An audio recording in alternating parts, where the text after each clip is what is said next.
Well, we've been talking about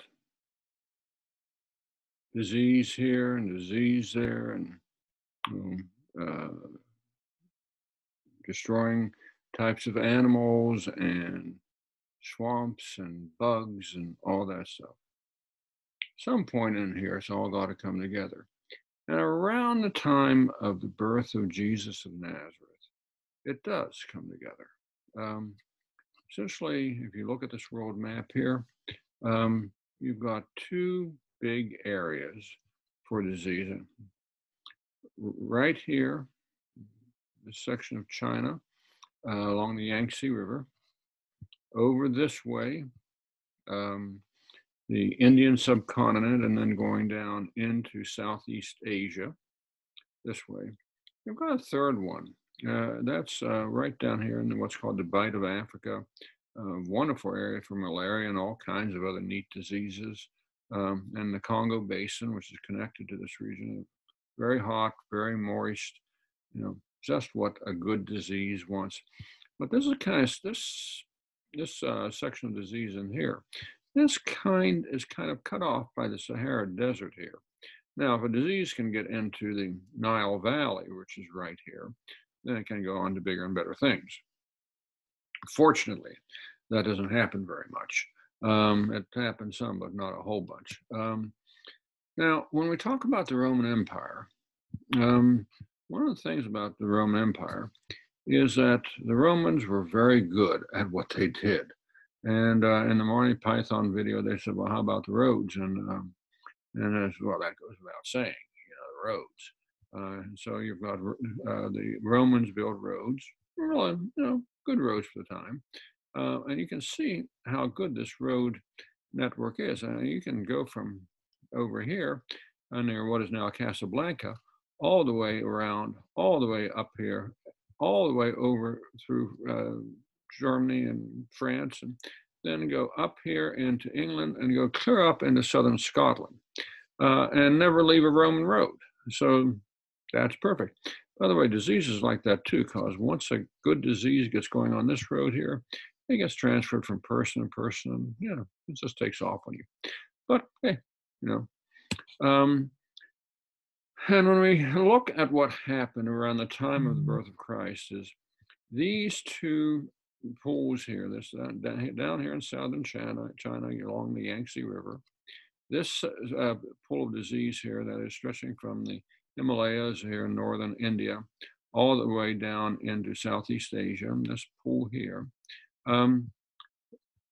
Essentially what happens is that around about this time we're talking about, transportation and economics gets good enough that you can go up the Red Sea, a little strip of land right here.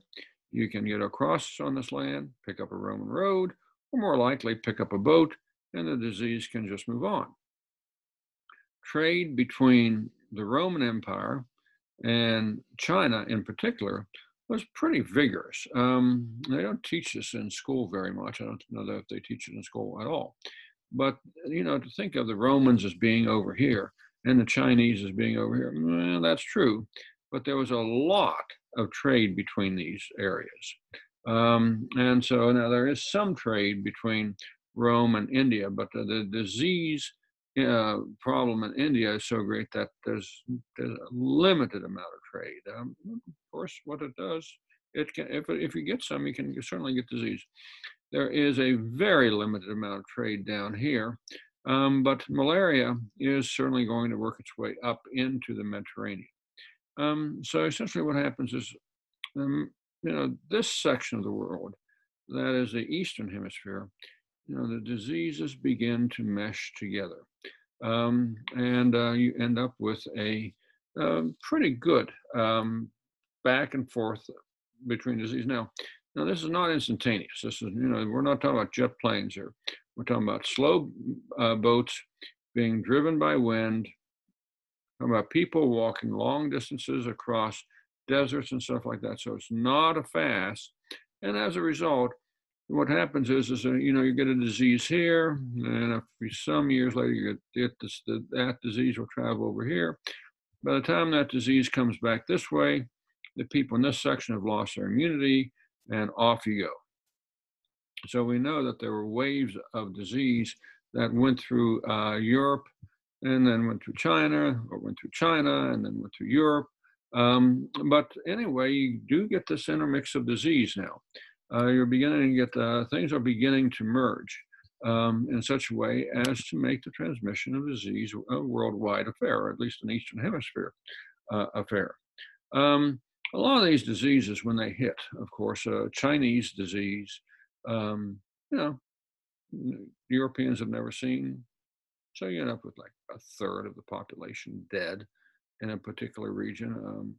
Oftentimes, 60, 70% of people get sick. Um, Fortunately, uh, much of Europe is cool. And so disease, it takes a really good disease to get going across most of Europe.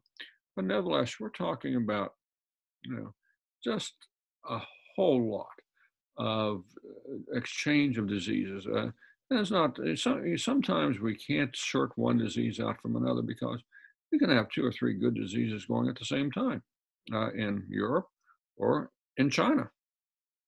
Um, and of course, if when India gets mixed in, then you get even, it's even more fun, and the diseases go quite well. Well, this is going to be our pattern uh, from here on out. People sneeze in India near the Ganges River, and people in England catch cold. That's just simply the way it is. Now, one of the odd things that happens, though, is that around a little bit after 100 CE, the temperature begins to drop across the northern hemisphere and probably across the world.